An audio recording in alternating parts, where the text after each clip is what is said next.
Là où ça se gâte, c'est quand vous arrivez au pacte dit de maintien de l'emploi. Alors l'année dernière, ça me fait mal au cœur de le dire, vraiment.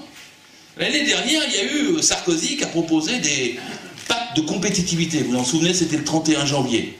Et il a dit, quand une entreprise sera en difficulté, elle pourra baisser, faire varier les horaires. Et c'est devenu une loi d'ailleurs, c'est la loi du député Warsmann. Loi Warsmann. Elle est au journal officiel, pour ceux qui veulent chercher le sujet, du 22 mars 2012.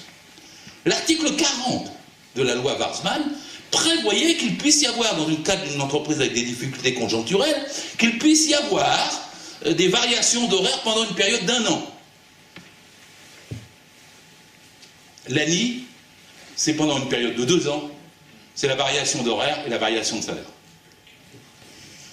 Et si vous la refusez, même peine, même sanction, vous ne pouvez pas invoquer votre contrat compte, vous êtes licencié sec.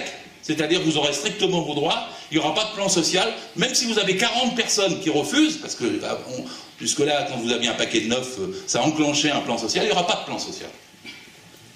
Donc, quand il y aura un accord, monsieur le délégué CFTC, je suis patron, je suis en difficulté conjoncturelle. Mais toutes les entreprises vont toujours vous dire qu'elles sont en difficulté conjoncturelle. Qu'est-ce que c'est une difficulté conjoncturelle? Vous aviez 15% de marge, vous tombez à 13%. C'est une difficulté conjoncturelle. Pour rétablir ma marge de 13 à 15, eh bien je vous propose de faire baisser votre salaire, de faire varier vos horaires, à la suite d'un accord collectif que monsieur le délégué CFTC a bien voulu signer avec moi. Et si vous refusez individuellement, vous avez beau être 40 dehors. C'est pas rien quand même. Pas rien. Appelle pacte de maintien de l'emploi. C'est pacte de chantage à l'emploi. C'est pacte de remise en cause des droits des salariés. Depuis des décennies, ce que je vous ai dit sur le code du travail, c'était pas possible ça. Pourquoi ça le deviendrait? Expliquez-moi. La France n'a jamais été aussi riche. N'allez pas me faire croire que la crise, elle a bon dos, la crise. Les banques l'année dernière, elles se sont fait 18 milliards de dividendes. Le CAC 40 l'année dernière, sur 87 milliards, ils se sont fait 36 milliards de dividendes. Donc elle a bon dos, la crise. Pourquoi impose-t-on un tel système? À quoi ça rime? Ça va sauver un emploi, ça? Même pas.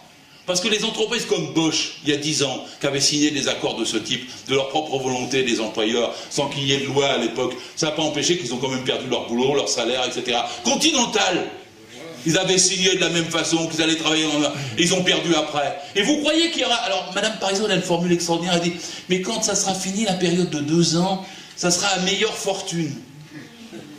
Vous avez déjà vu l'employeur revenir en disant, j'ai une meilleure fortune, je vous rends mes sous?